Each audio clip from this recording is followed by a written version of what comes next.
Thank you for being here today. Again, we're going to start our Dhamma session to talk about mindfulness. Mindfulness is a very basic topic that we all discuss, and everyone is aware of that. And also, it is a very expensive topic. Everyone like to sell it in different factors, different ways. And the Eastern type of mindfulness definition and the Western definition is quite different. But most of the Westerners who learned from the East, they try to describe it differently depending on their region and their aspects. And they try to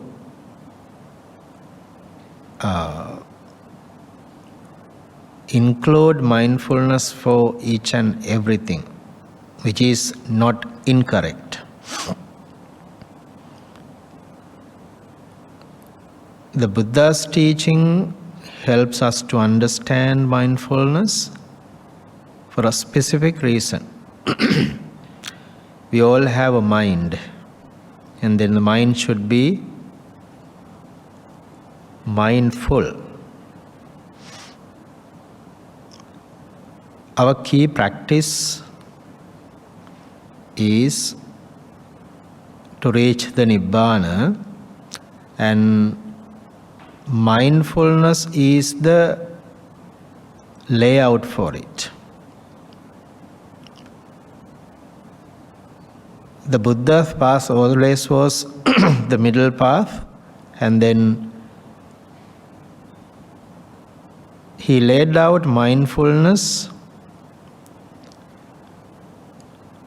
depending on what we have to practice.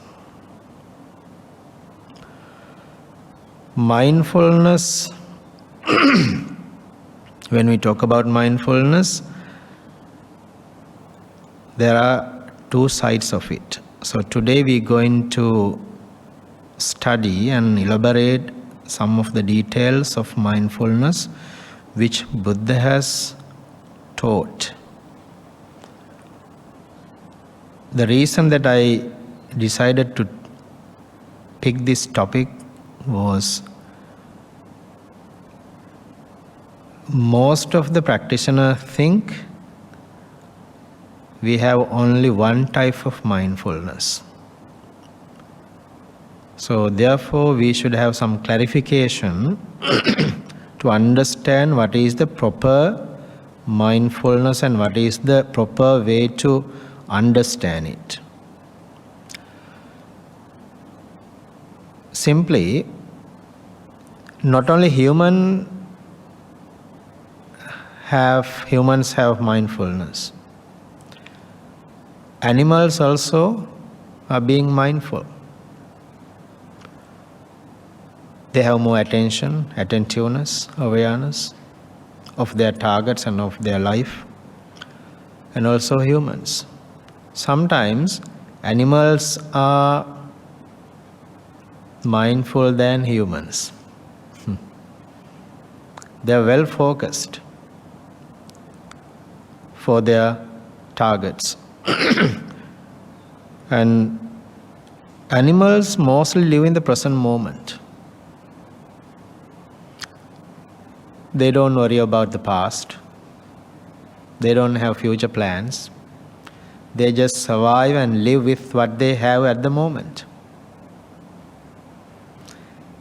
Unless you pet them, they will just find their own way to stay and be relaxed. And whenever we want to have them and we pet them, they will be with us Otherwise, they have their own journey, own way. But we human think we can't live without them. We need them. We want them. Why? Because we always depend. We always depend. We think that loneliness or living alone is a misery for the life, an unfortunate thing for the life. But how about animals? They don't feel that. They live alone.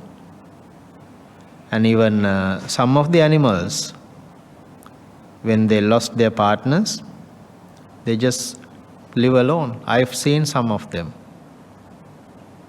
Because they decide not to have any other person or any other one. What is the important thing between humans and these animals? Their capacities are very limited and narrow. But human capacity is bigger than them, and we have the capability of expanding our capacities and our limits. And we can develop this mindfulness. But they don't have that. They have some limited access and limited capability of doing it. So, therefore, we cannot compare ourselves to them, because our ability of developing Dhamma and anything is broader than them. And mindfulness, we think mindfulness is a meditation. It is not a meditation. It's just a tool to use our mind in a proper manner. Mindfulness is a key word. And the mindfulness that we talk about, it's not alone. It has to be mindfully right. So that is what we are going to learn today. Let's focus on the teachings that Buddha has uttered. First, I want to discuss the wrong view. Well, so right view, to see the right view, let's go through this, because we cannot talk about right mindfulness without knowing the right view.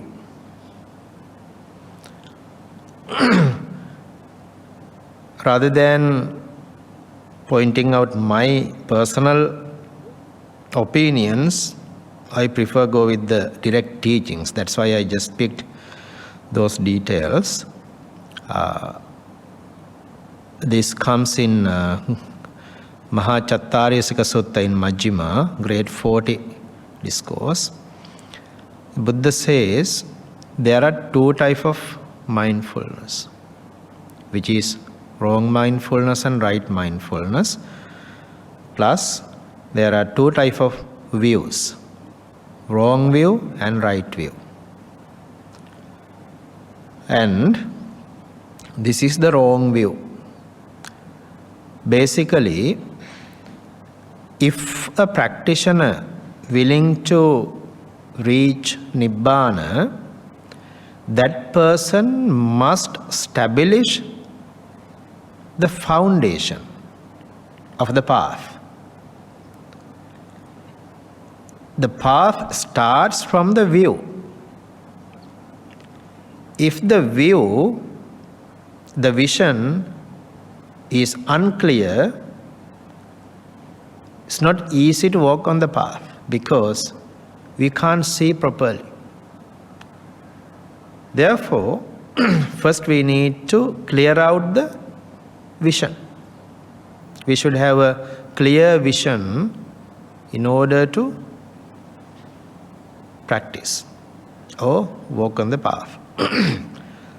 So when we come to the wrong view, the society has grew up with different methods, different opinions of different people.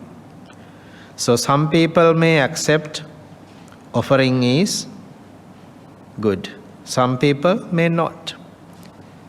And we have different opinions for all these practices. Some may say offering to the temple is good or better. Some may say it's better to offer for those who need and maybe do charities rather than offering to the temple. And that's how they compare. And sometimes people say, no need to offer to the Buddha because it's just a statue. Buddha doesn't eat. So that's how people think. And some people think, don't give to humans, they can collect, they can get what they want, but just offer for animals. And they have different opinions, different ideas of those things. That's why before we start to reach or practice on the path, we should have to lay out our backgrounds properly. So then, even during the Buddha's time, many of the practitioners thought that those things that state here is not necessary. They thought no need to offer, no need to sacrifice, no need to dedicate, no need to take care of parents. There's no right or wrong actions. There's no outcomes for those actions. That's how they've been taught. So Buddha saw that though these people are teaching these practices, they are losing their fundamentals, the basic practices. Because first we need to establish our humanness, human qualities. And see this, when a person goes with these wrong views, that person loses his foundation. He loses his basic practices, humanity. So then Buddha's advice was, we have to get rid of this wrong view. Because with the wrong view, there's no journey. And then he taught we need to understand the right view. So right view, basically it calls for twofold. See how Buddha described, I say it's twofold. There is right view that is affected by taints, partaking of merits, ripening in the acquisitions. And there is a right view that is noble, taintless, supramundane, a factor of the path. Then what is this first one? It is taints, affected by taints.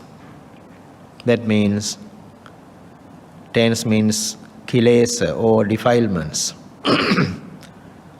And why Buddha says this right view is taints and part of merits? That because the basic practices, so the fundamentals that we practice, dana, sila, bhavana, generosity, virtues, and the meditation. Meditation there in these three aspects is the basic awareness and basic mindfulness of a person which needs to deal with the general things. we call them, taints means upadi. Upadi means that which is related to accumulate defilements as well. Simply, merits helps us to find a proper lifestyle, destination. And merits helps to have a proper destination, like to be a human, to be a deva, and to have a proper background as a human, to have a kind of happy life, or to have the fortune. We need merits. And we all, when we partake the meritorious actions, it provides energy and the comfort on the path, plus we accumulate defilements, because we crave for many things, for anything, and we want this. And without those materials, we can't survive. And then to have those, we should have certain type of attachments and wanting, and we need those. So therefore, they are always connected to the hindrances and defilements, and they always bring taints. But still we need it.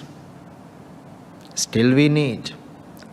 And simply, merits help to have a proper rebirth. Sila is the key practice to have a human or a deva life. Dana is the key practice to have a comfortable life. Proper clothing, proper shelter, proper meal, and everything. And the meditation there is the awareness or mindfulness and the other basic wisdom to live as a human or a deva.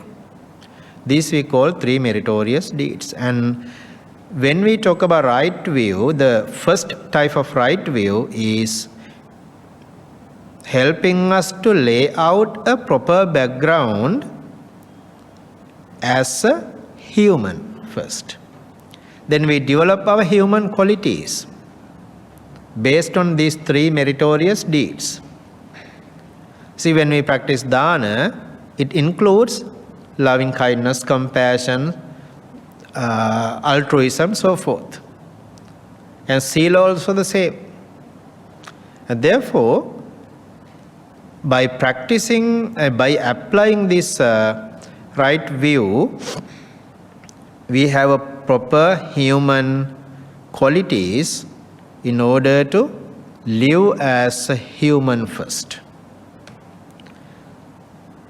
So these are the details of right view, the first right view, which is bring the proper qualities for a human.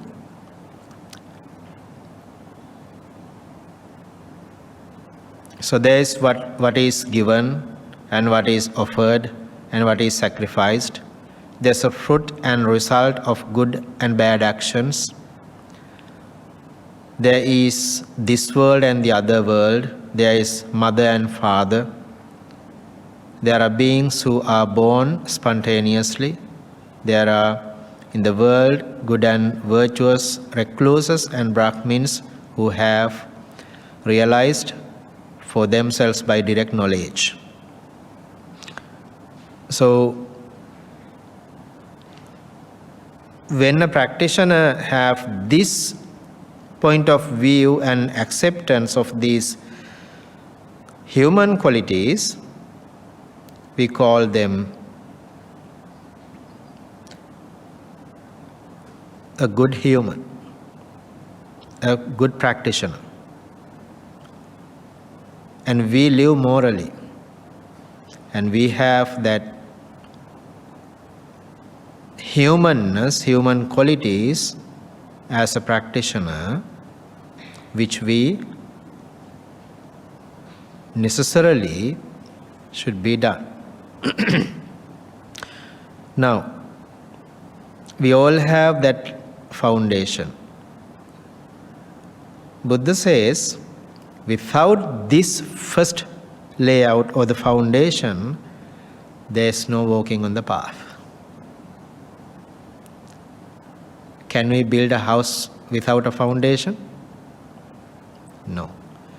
The foundation must be very firm and solid and steady. And then we need to build the house. But is only the foundation enough to live? No. We should build the house. Sometimes people just lay out on the foundation, but they don't build the house. But sometimes if we try to build the house, the walls without the foundation, then again it's opposite. You know why I'm saying this? Some people think offering dana and observing sila is enough. And some people think meditating is enough, no need to do dana or sila. No need to do basic rituals. They both are being extremist. If we think dana and sila is enough, that's one extreme. And then if we think meditation is enough, no need to do dana sila, that's one extreme. So the path is balanced. It's not biased, it's not unbalanced. So we need to be careful with those information. Because I had that experience once. One of the masters, he refuses basic recitals at the retreat. He doesn't bow down to the Buddha, and he doesn't offer to the Buddha. He discourages people not to do and just sit and focus on the breath. That is not enough. Basic rituals, basic recitals helps some people to focus, because some mindsets are not working properly. So that recitals helps to have a proper surrounding for the practitioner. And offering helps. So therefore we can't say no. If we say no, it's a misguidance. Because everyone's capacity and the ability is different. They should have different approaches. So therefore, we can't say no, because we should encourage people to practice those. Not the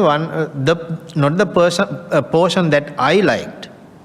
It should be the proper way what Buddha has taught, not something that I want or I liked. So then the next type of mind, the right view.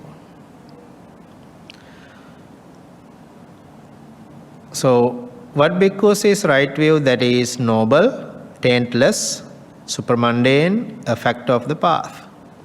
The wisdom, the faculty of wisdom, the power of wisdom, the investigation of states, enlightenment factors, the path, factor of right view in one whose mind is noble, whose mind is taintless, who possesses the noble path and is developing the noble path. This is right view, that is noble, taintless, supramundane, a factor of the path. This right view is directly about the path of Nibbana, and this is about the Noble Eightfold Path. The person who doesn't have that basic right view, it's not easy or it's not able to get to this point because the person doesn't have the basic knowledge, basic understanding of the practice, because that helps to develop the faithfulness and confidence and the respect and the initial details of the practice. If someone start from that without the basics, then they're going to be stuck, because these details are quite deep. And basically, if I summarize everything here, it's all about the Four Noble Truths. This right view is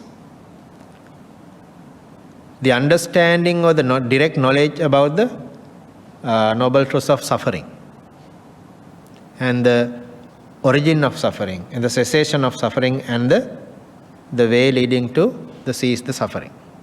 So it's all about the Four Noble Truths. That's why it says it is taintless.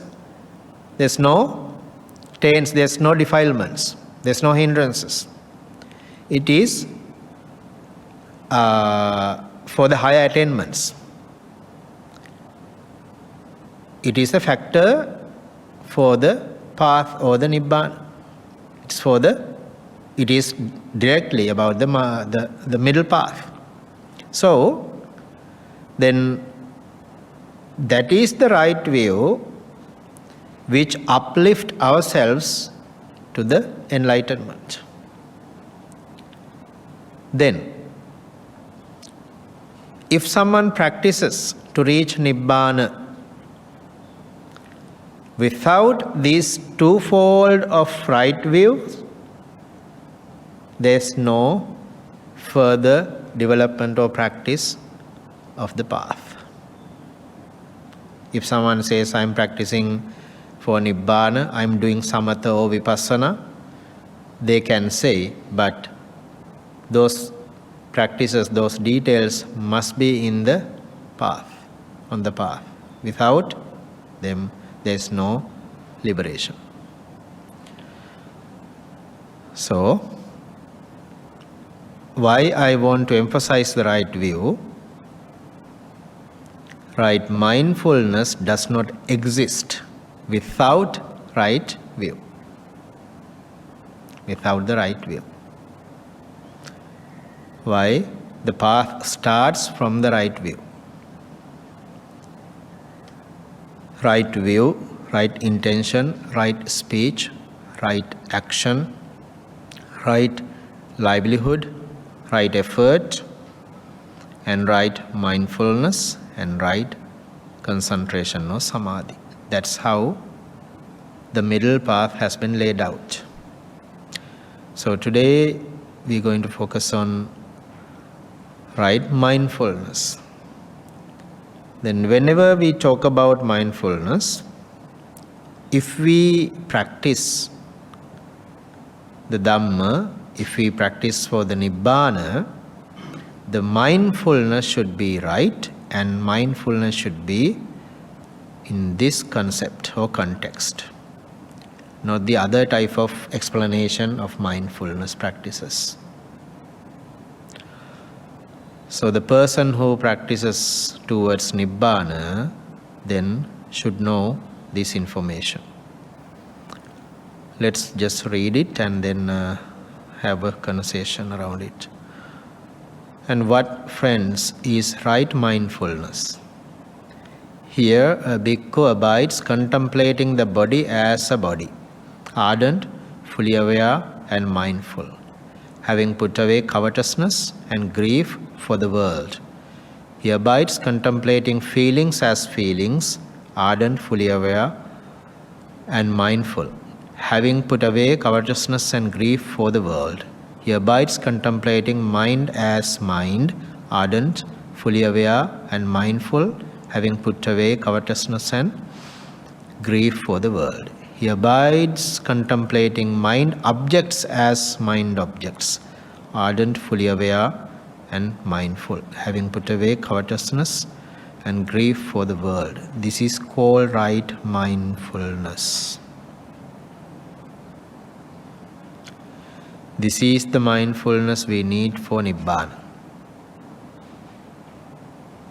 This is the only mindfulness. So, the other type of observations will be okay for our day-to-day lives, but not for the Nibbana, not for the liberation. But if someone have this right mindfulness in daily basis, there's no other type of mindfulness practices that can compare to this, because this includes everything. This includes everything. So what is the contemplation of the body? There are few things that Buddha elaborated to focus on. Beforehand, let's talk about the very basic details of it.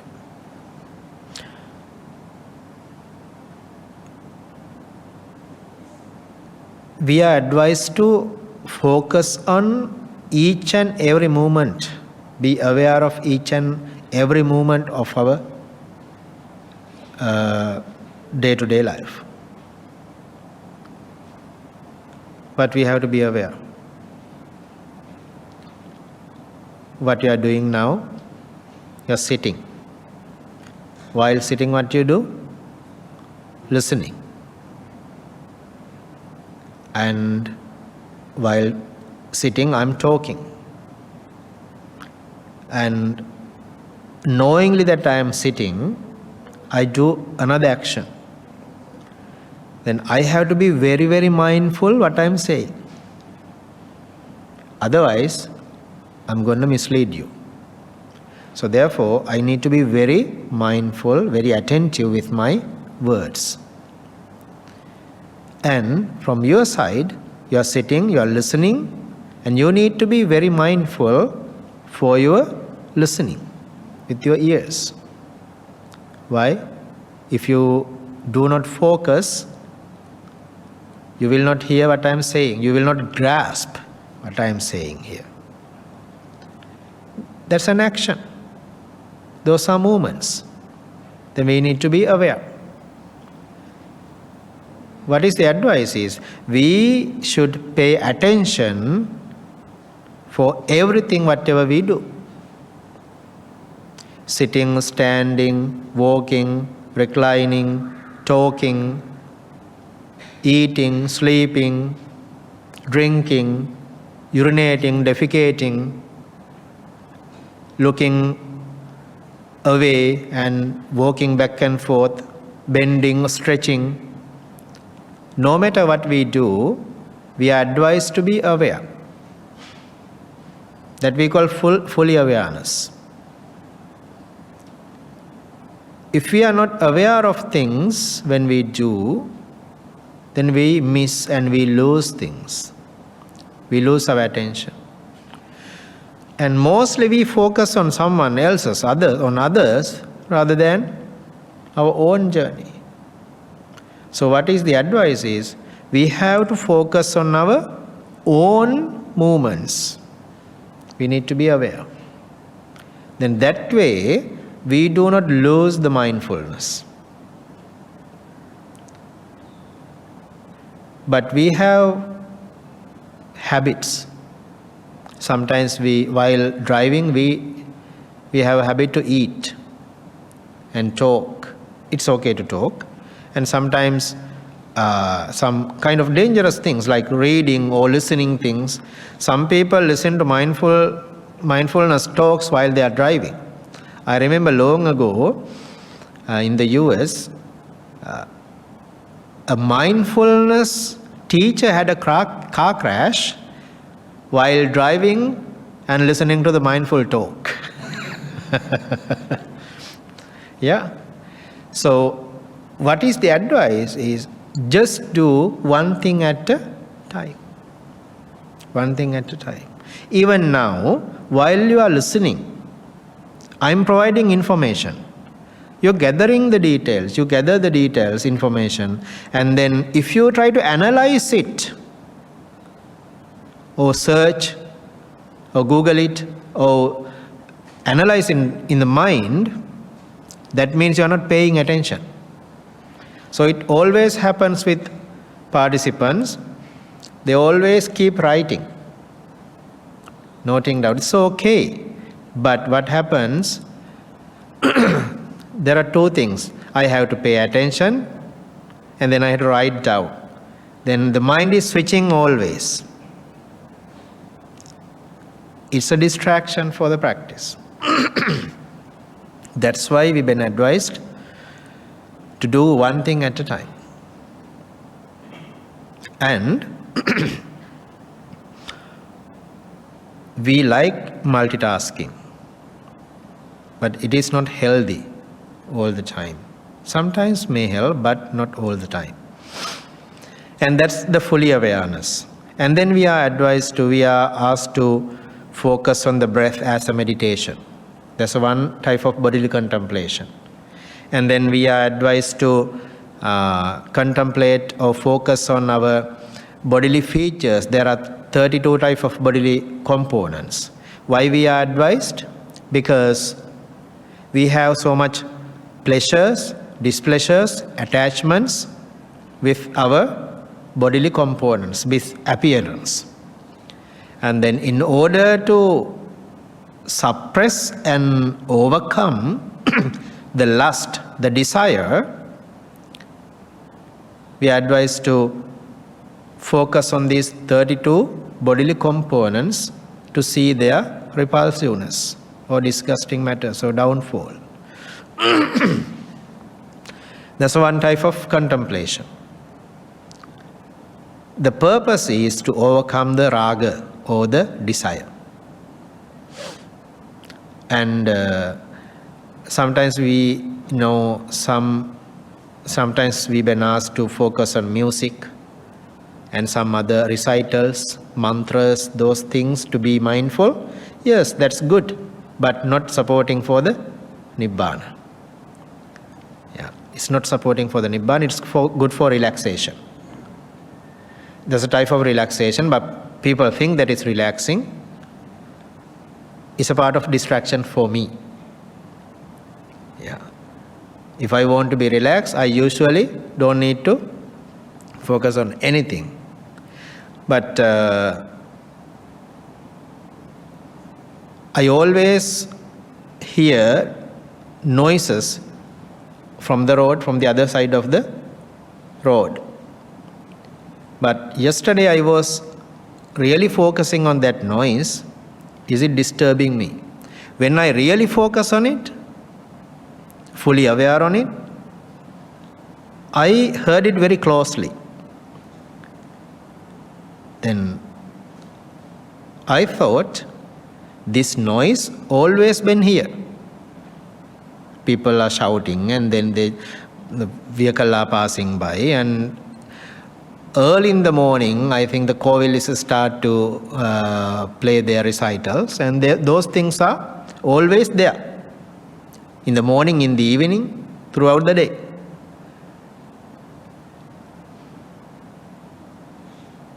It hasn't been disturbing me at all until I focused on it. If I take it as a disturbance, then it's a distraction. Then as long as I do not get it, I'm not into it, it doesn't disturb. So therefore, anything can disturb us if we pay attention, if we want to be disturbed. If I just let it be, there are no distractions. So contemplating on the body in different ways is helping to maintain the mindfulness which is right. And then 4 great elements: the earth element, water element, fire element, and the air element. And 9 charnel ground. how a dead body being decomposed in different stages. And those things are bodily contemplation, which is right mindfulness. Right mindfulness or bodily contemplation helps us to overcome and understand, expand the wisdom through it by overcoming lust, desire, greediness. And here Buddha says abhijja and domanassa, covetousness and grief.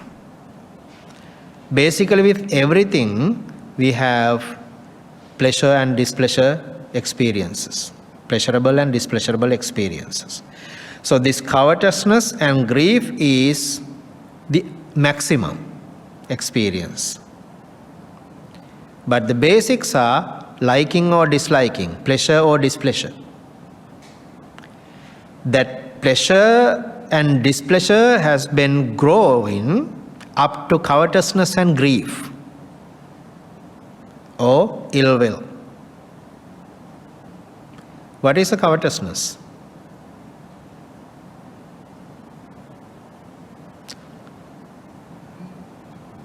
Greediness, ultimate greediness, abhijja. Abhijja means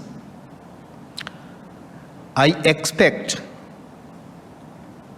anything to be mine which is belong to others. That means I'm not intended to steal from them, but I have the willingness or unlimited expectation to have those things to me as well. Oh, they have that, I should have too. It comes with the competitions. Non-stop greediness. And we are mostly unable to sort out what we want, what we need. And this small type of pleasure develops up to this level of greediness. And then it calls covetousness. In Pali we call it yantang parassa paravittupakarnam tam mamasati abhijjita hoti. That means which is belong to others and we see it. And then we have endless craving or desire to have that type of similar thing to me. Then anyway I worked for it. I want to have it. I don't want to give it up. That we call abhijja. And the grief or domanassa means unlimited unhappiness, endless unhappiness, and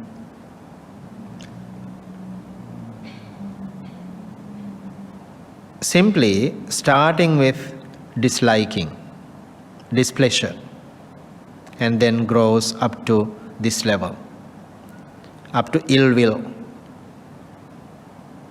Anyway, I want to do this, or the intentions of destroying things.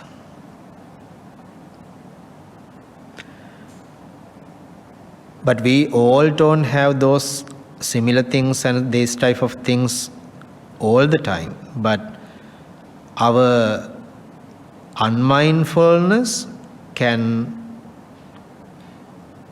develop those matters within a person. And if we do not be aware and if we do not have any practices, these type of things can be overpower us. That's the matter. So basically for these practitioners, they don't have this type of extreme expectations. Therefore, we easily understand those things and those practices. So then this bodily contemplation if you focus on these factors, focusing on the body, that we call right mindfulness. That's the right way to observe and right way to be mindful. This includes everything, each and everything what we do. And the second mindfulness or contemplation is the feelings. How many feelings are there? 3 types of feelings. Pleasant feelings, unpleasant feelings, and neutral feelings. Where these feelings arise? The body can be an object, but the feeling arises through the mind. There are mental experiences. And we go through pleasant experiences, pleasant feelings, which make us happy, either spiritual or ordinary. And unpleasant feelings, which makes us unhappy and makes us dissatisfied. And the neutral feelings too. And then in the mundane level or in a secular level of the life, we do have these pleasant, unpleasant, neutral experiences. What do you think? Don't we have any of these feelings in a spiritual world? We do. See, when we achieve our goals in spirituality, let's say I meditate and I being concentrated properly, what do you feel? We feel happiness. We experience a pleasantness. See, if you have experienced joyfulness in the concentration, which means the pleasure, but it doesn't belong to the mundane level. It doesn't belong to the worldly experience. It's unworldly experience. Unworldly means we have disconnected from the 5 sensory experiences, and we have elevated the mind with a certain practice. And then that means the mundane level of feeling or pleasant experience. Anyone can achieve it. That we call a feeling, pleasant feeling. Don't we have any unpleasant feelings of the meditation or in the spirituality? Don't we have? What type of? How we feel it? Unpleasantness there.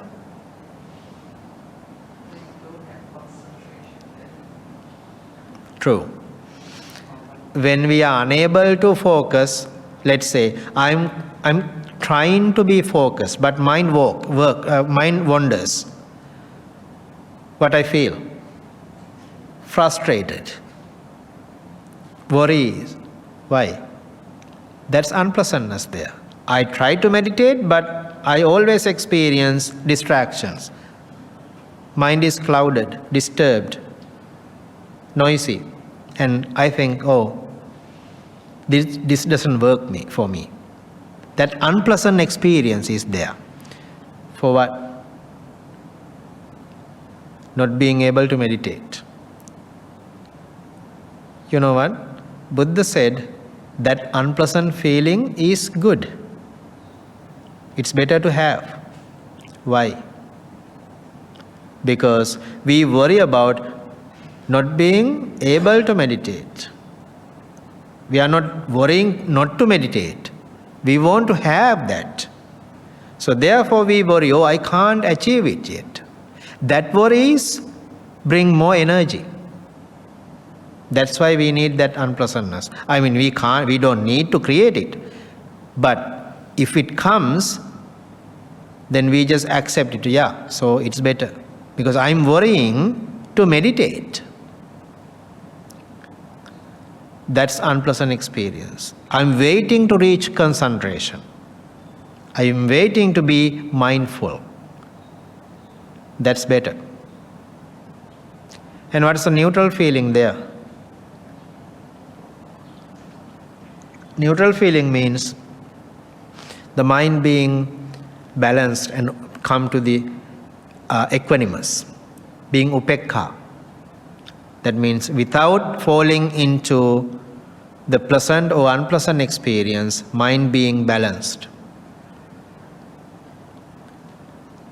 And there is no pleasant experience, there is no unpleasant experience, but the mind is being calm and relaxed and collected and fully aware of the state of the mind, and there is no such attachment or any connection with the pleasant or unpleasant experience. That we call upekkha, being equipoise, equanimous. That's the neutral feeling in supramundane level, which is beneficial for the practice. So these six types of feelings may arise. And then Buddha advised we need to focus on those. If we understand pleasant feeling as pleasant feeling, that is right mindfulness. Why? We all are driven through these feelings. Whatever we experience through the senses, and then feeling arises. So then we make our world through the feelings then. We crave for them, and we hate for them, and we are deluded through them. So the feelings, we need to be aware that because the craving drives us.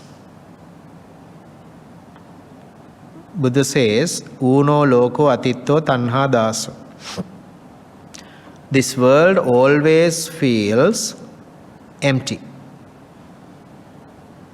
We always feel, I don't have enough. We want more.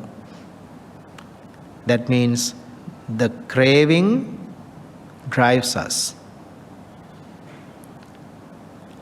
And craving arises because of the feelings. What we feel, then that directs for the craving. It can be pleasant or unpleasant. So, pleasant feelings or unpleasant feelings or neutral feelings bring more craving to the life. In order to understand the situations, Buddha advised to be mindful with these feelings. When they arise, we recognize them. Oh, I'm experiencing a pleasant feeling. I'm experiencing an unpleasant feeling, a neutral feeling. When we being mindful, the mind will not generate craving through our experiences. That's how we been mindful. And focusing on the feelings is a second contemplation and second Satipattana and second type of right mindfulness. And if we do not focus or contemplate on these the feelings, we can end up in different situations. If it is pleasurable, that can be great harm too. And unpleasant feelings, same thing, because that unmindfulness will drive us for a harmful situation or for a bad situation. Therefore, it is always advised to be aware of our feelings, contemplate on feelings. Do not let them to drive you. That's the advice. And what are the mind contemplation? There are 16 types of states of the mind, according to the teaching. 16 types of states, mental states, mind states. Some of them are unwholesome, some of them are wholesome. And we have anger, lust or desire, delusion, and again we have kindness or compassion, non-hatred and non-desire, and wisdom. Again we have states of different levels of meditation, achieving jhanas, different levels of attainments of the mind. Including those, there are 16 types of mundane and supramundane states of the mind. And an ordinary person never understands these supramundane states of the mind. Those who do not have a single type of experience of meditation, they never know about the supramundane experiences. They know only about the mundane level of experience, which is related to the hindrances. And they know, even they don't understand that sometimes. So unmindful people don't understand when they are angry. They're not mindful. Only a mindful person understands it. That's why this mindfulness, right mindfulness, important, because ordinary people is always driven through these unmindfulness. And practitioners, they always being aware and mindful when these states are arising. A real true practitioner understands when he or she is having lust, anger, delusion, or wisdom, or kindness, or love, compassion, and non-greediness. The person is aware of those things. And the practitioner always being aware of their levels of practice. And that's the way to be mindful and have the right mindfulness.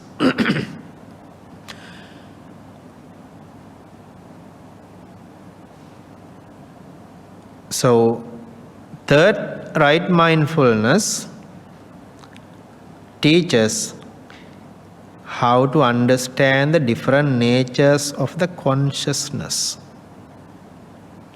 These 16 stages or levels of mind states teaches the different levels of consciousness, how the consciousness is being there. And the fourth one, mind objects, is different. What are the mind objects? It has two sides, again wholesome and unwholesome. The mind objects is, the first one is hindrances. There are 5 types of hindrances, distractions, cloudiness of the mind. And we need to understand those. And again, aggregates, 5 aggregates. There are 5 aggregates we call form aggregate, feeling aggregate, perception aggregate, volitional formation or mental constructions aggregate, and consciousness aggregate. And what are the hindrances? Sensual desire, pleasure, anger, drowsiness or sloth and torpor, restlessness and remorse, and the doubt. And those are called unwholesome states of the mind, objects. And are we aware of these hindrances when they arise? How are we aware? Are we aware when we are having pleasures or anger, or when we are drowsy or restless or doubtful? If I am not aware of these hindrances when they are having me, when I am having them, that means I am not mindful. Without being aware of them, how I should get rid of them? What's the way to remove them? There's no way. That's why we need to focus and be mindful with it, contemplate on it. We have to contemplate on hindrances. Remember, I asked you that, don't you meditate on anger? We meditate, we develop it. But if we develop it unmindfully, that's not better, that's not good. But if we know I'm developing anger, that is good because I'm mindful on it. Then I know it is harmful and I should get rid of it. So therefore, we need to know what are the hindrances.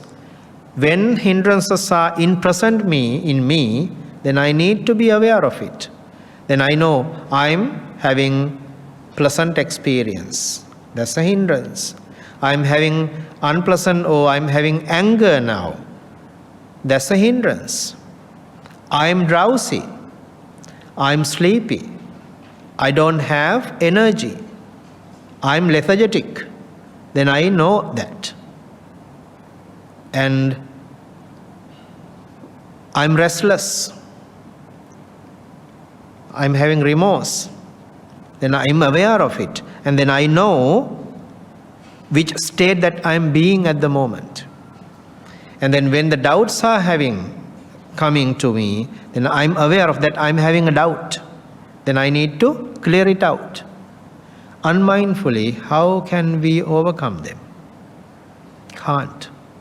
We have to be mindful. And again, these 5 hindrances generate aggregates. 5 aggregates.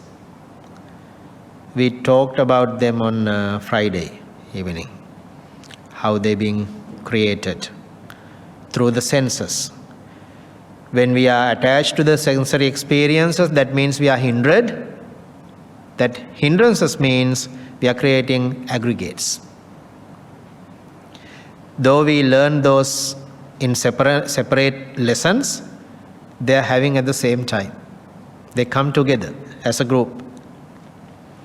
So when we experience the sights, then we create hindrances. Hindrances are there, and then basically we create 5 aggregates from one sight. Then again another group of hindrances, and then aggregates from the next sight. Again and again and again. Even now you are creating aggregates through the years. Why? You have to listen and you have to think about it. Then all these 5 aggregates are being generated all this time during this period.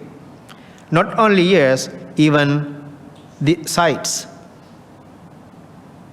As long as you're being aware. There are some gaps. Let's say, while you are listening, you miss some portion, some parts. You're not being attentive. Where you've been unmindful, there is no aggregates there. Why? You didn't have the attention. Where you have attentiveness, there we have what? Aggregates. So that's how it's been created. And then the wholesome part of mind objects are 7 enlightenment factors, 4 noble truth, and the noble eightfold path. And there's one thing, it's about 6 senses. When we contemplate on the mind objects, 6 senses are there. There's a big or long, lengthy explanation on 6 sensory experiences. Why? Buddha says, all this suffering arises here in these senses, through the senses. All the suffering cease in the or through the senses. If we think suffering coming from somewhere else and it is ceasing from somewhere else, no. It arises within the senses, it ceases within the senses. Where the fire has begun, there the fire will be ceases. And that's how it happens. So, then again, hindrances, aggregates, 6 senses, sensory experiences and its elaboration, and 7 enlightenment factors, 4 noble truths including the Noble Eightfold Path. Those called mind objects. And then advice is, we need to contemplate on these 2 sides of the aspects, wholesome and unwholesome, in order to maintain the right mindfulness. And this level of right mindfulness is to understand perceptions and volitional formations. So, 4 Satipatthanas are to understand 5 aggregates. If I brief it again, contemplation of the body is to realize and understand, overcome all the attachments to for the form aggregate. And feeling contemplation of Satipatthana is to understand the feeling aggregate. Third Satipatthana is mind contemplation, is to understand the natures of the consciousness. Fourth Satipatthana is mind objects, is to understand the perceptions and volitional formations or sankharas or mental constructions aggregate. So then that's how these Satipatthanas laid out to overcome the aggregates. So summarizingly, aggregates are the suffering, the journey of the samsara. That's the energy of fuel to the samsara. Then 4 Satipatthanas are the path or the practice to overcome the aggregates or the suffering. And if a person understands 5 aggregates, that means that person understands Satipatthanas. And when the person practices Satipatthanas, that person knowingly, unknowingly deal with the 5 aggregates. But it cannot happen unknowingly. It should be completely knowingly. It is not unmindful, it is completely mindfully. So that is how Buddha taught how we should be mindfully right. That's the right mindfulness. So don't forget, right mindfulness comes alone with the right view. Without the right view, there is no right intention. There is no right speech. There is no right action, right livelihood, right effort. Without right view, there is no right mindfulness. Without right view, there's no right concentration. If the view is unclear, if the view is wrong, all these things will be wrong. Then if the view is wrong, mindfulness also being wrong. So that's why the path starts saying samma, or right, proper. Sometimes I've heard some teachers say harmonious view or something. I don't know why they say harmonious, but it is right, it is correct, it is proper. That's the definition for samma. Samma ditti, samma sankappa, so forth. So samma sati, it is right view, right mindfulness. So right mindfulness is the only thing that we can get right concentration. Right mindfulness provides energy and the food for the right concentration. If you go through Mahachattarisaka Sutra, or the Great 40 Discourse in Majjhima, there it teaches how we achieve right concentration through the right view and the other factors. So this is the right mindfulness. Those who practice towards Nibbana, they must have this mindfulness, or this way of mindfulness, in order to achieve their ultimate expectation or the goal. So that's the teaching. So if you have any concerns and questions, we can spend few more minutes. It's 20 after 11. Is it the 16 mental states, or is it a different one? Is it in the Satipattana itself? No, it's different mental states. Oh, okay. Yeah. Right. Thanks. That's all. See that raga, dosa, moha, like desire, greediness, hatred, delusion, non-greediness, non-hatred, non-delusion. There are 6, right? And then the jhanas also there.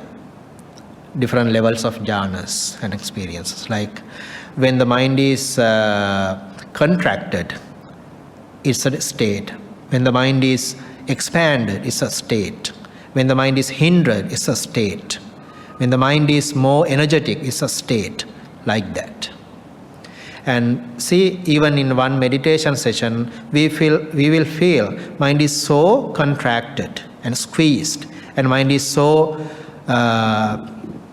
expanded, or mind is so distracted, disturbed and clouded, and mind kind of shrunk and can't take out, and mind is so restless.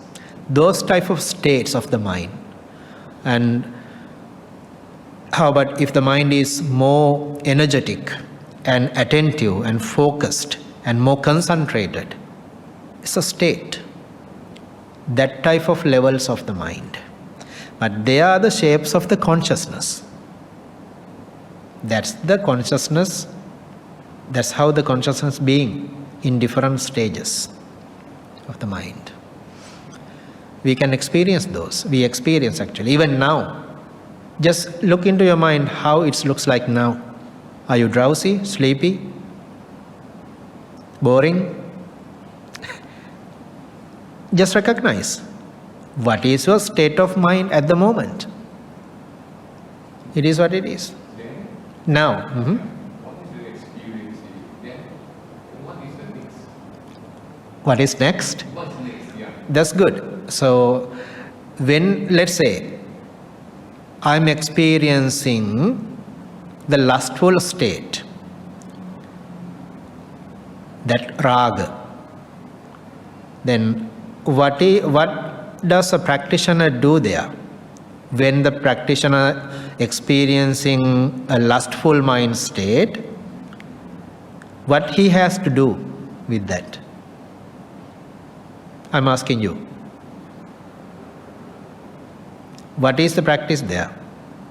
If you recognize, I'm lustful now. I'm having a lustful mind. I'm having desire. What is your practice? What you practice? So we have to apply the opposite of it, right? Yeah.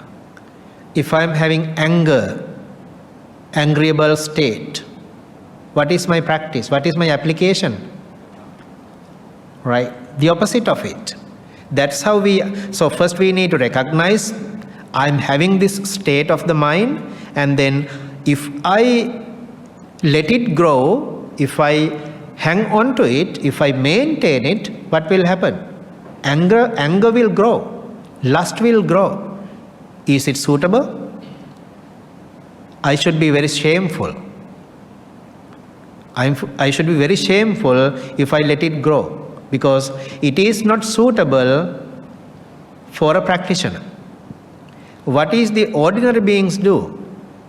Whenever they have lust, they feed to the lust. They add the fuel to the lust to let it grow. But the practitioner sees the opposite of it. If I let it grow, if I don't see the danger of it, then I'm in danger. That is what we have to do next. I think for the yogi, like you said, they do the opposite. Just like they will not stay here. When suddenly our consciousness comes, they say something, last or sleepy or what do we do? As a lay people, who is sitting here, not the yogi, the yogi is in a different state of mind. I got you. So it doesn't matter who we are. So we can at this moment. Exactly. So the thing is to apply something opposite or different into the state, we must know it first. The ordinary lay people who doesn't have any understanding of the Dhamma, they don't know what to do with it. They just do what they know, usually what they have to do. If it is lust, then they just feed for it. They can think, maybe they can talk with others and share, and then it multiplies.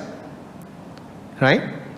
Then let's say, if I'm having something lustful thought about someone else, I keep thinking on it, because there's no other support to get rid of it. Then when I keep thinking, I overload. Then I cannot hold it anymore. Then what I decide next? I tend to talk to a very close friend. Then I share my thoughts as words, the lustful words. Oh, this person, that person is like this and that, I like those things, and then I start to talk. I expressing my lustful intentions. Then that person also support you for me, then he also add fuel to me. Then we both generate the same factors differently. There's no support. That's the ordinary practice. But a practitioner or a yogi or a meditator or a spiritual practitioner, if I say, oh, I'm having this type of state, and my friend also a spiritual practitioner, then that person will help me to reduce my lustful state, because he advises and he explains the danger of disadvantages of that lustful state.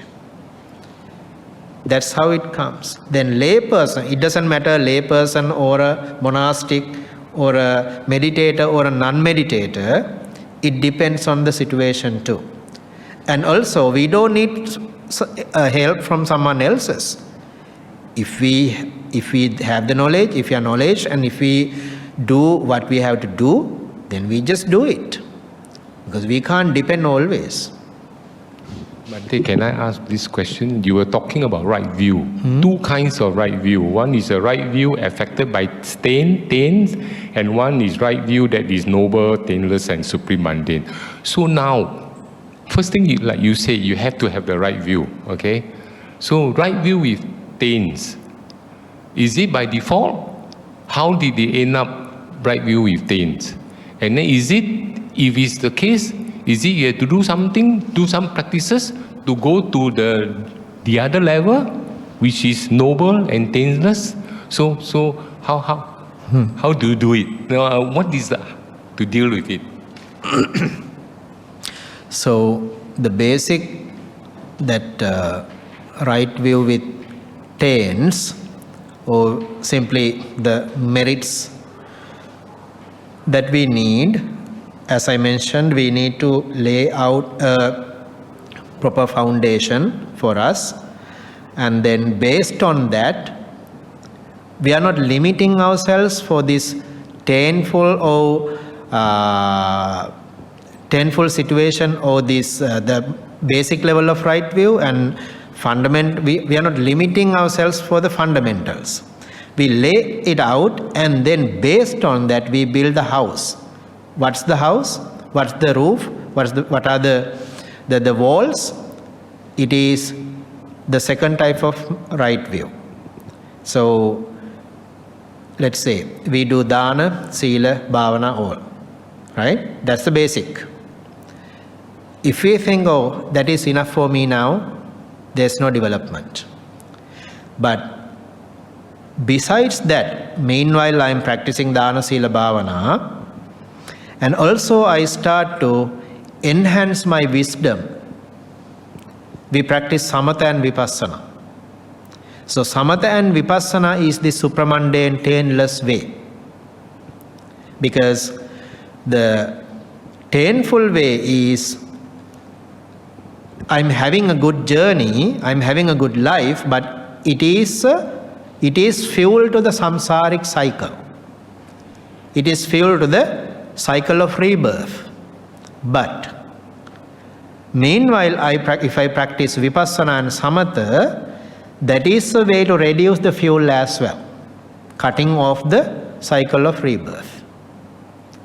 Then we need to have both paths equally. It doesn't mean that in one hand we add fuel and the other hand we reduce the fuel. No, we should have a proper surrounding in order to practice. Let's say if I'm really, really poor, if I don't have enough requisites to survive, am I happy? No. If I don't have enough clothing, shelter, food, enough comfort, I'm not happy. Then I don't make my mind to practice. Then when I have a proper background, a surrounding calm background, then I know I'm in a comfortable zone, then I should practice this, because this is not the ultimate gain. Then we start to level up. To level up, to enhance, then it doesn't come alone. It doesn't come spontaneously. We have to generate it. Listening to the Dhamma talk is not enough. Having discussion is not enough. We actually need to apply. Remember, I always mention, we can meet the world's best doctor, but if we do not consume the medication, doctor is best, but we don't get cured. So we have to actually apply, so that the way of being taintless is the Four Noble Truths and the Noble Eightfold Path. Hope that makes sense. Last Friday we spoke about stop cravings and attachment, right? But today we discussed about, you mentioned that Buddha said you have to meditate. There's some kind of like attachment to meditation. Is that attachment as well? Like cravings? Yeah. How should we perceive it? Yeah, thank you. So you have to come to the other talk that I have, how to detach ourselves, right? I'm making connection. So, yes, let's say, if I don't desire to meditate, if I want it, if I don't have the energy to meditate, will I meditate? No. Then I want it. Yes, wanting is an attachment. I need to meditate because I see the things. But that wantness or needness is to realize the actual journey of this life, to practice. It's not to have a backwarding, it's something to forward. So wanting to meditate is, we see it's part of attachment, but it is not attachment actually. Because it's a must to practice. And if I say I'm craving for meditation, we are not craving for it. We have the energy to meditate. We see the necessity of meditation. But if I crave for not to meditate, that means I'm backwarding, right? So, is that you meant, right? So, then I worry about my practice because I couldn't able to receive my expectations, that I worry there. It seems like an attachment, but I worry to detach myself.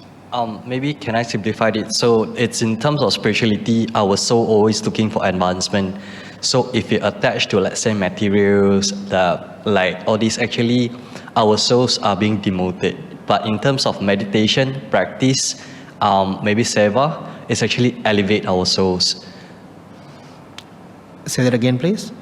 So that means our souls actually, in terms of spirituality, will seek for advancement of souls and ourselves. So in terms of meditation, actually make ourselves certain kind of advancement. Meditation, seva, puja, sacrifices, contribution is a form of advancement. So it's okay to have cravings if it's actually make us advance. Can I say it such way? But in terms of materials, actually create more sufferings, as we discussed Friday. Attachment to materials, attachment to the emotions, the anger and stuff, actually we're feeding in, actually making us suffer. So we are always seeking for advancement in terms of spirituality. So it's not about cravings or not cravings, it's about what we choose for work on. I'm trying to gather the concept. So actually what I meant is we shouldn't be labeling cravings or not cravings. Instead, we should fit on our time and efforts to something that advances. Am I correct?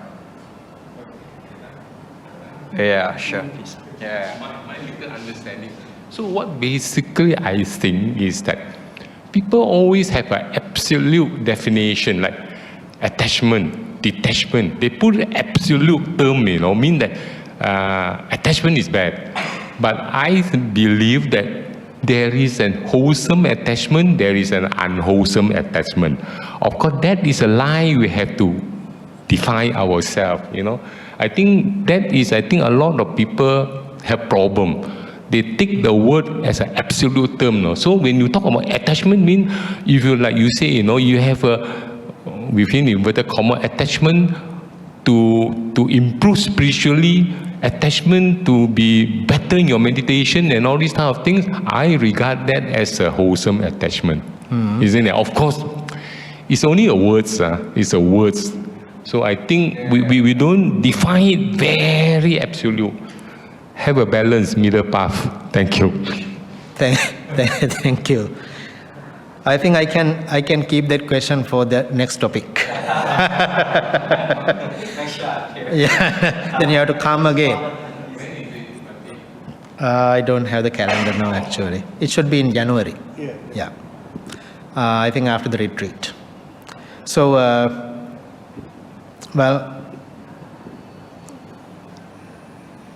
wholesome attachment, if I get correctly from his statement, wholesome attachment, unwholesome attachment.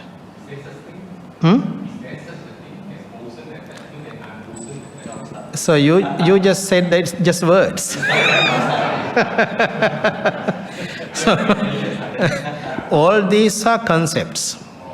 Yeah, so we build the concepts.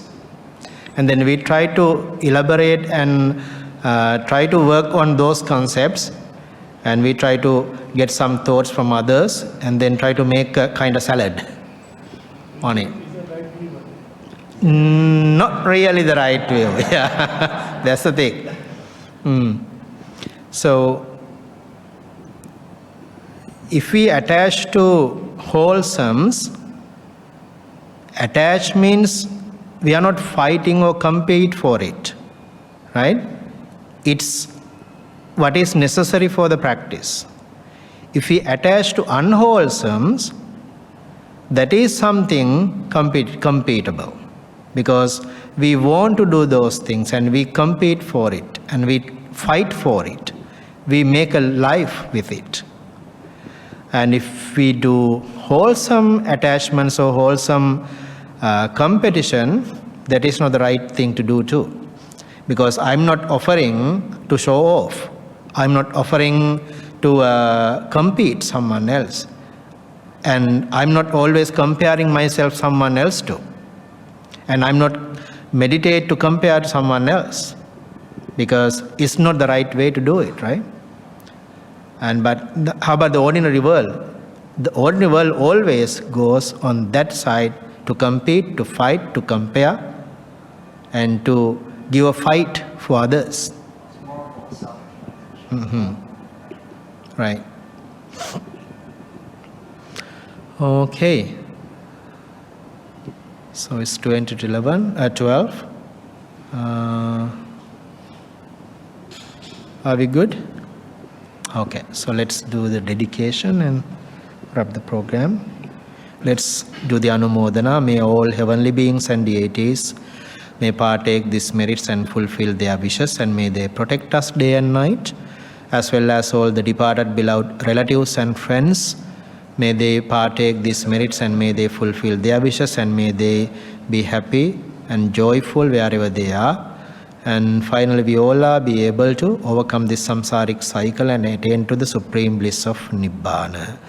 Akhasattha ca bhummattha devanaga mahiddhika punyantang anumoditva chiram rakkhantu sasanam chiram rakkhantu desanam chiram rakkhantu mang param idam me ñātinang hotu sukita hontu ñātayo idam me ñātinang hotu sukita hontu ñātayo idam me ñātinang hotu sukita hontu ñātayo.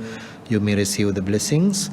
Abhivādana sīlissa niccang uddāpacāyino cattaro dhamma vaddanti āyuvanno sukhang balan Ayurārogya sampatti sagga sampatti mevaca ato nibbāna sampatti imināte samijjhatu. Sadhu, sadhu, sadhu.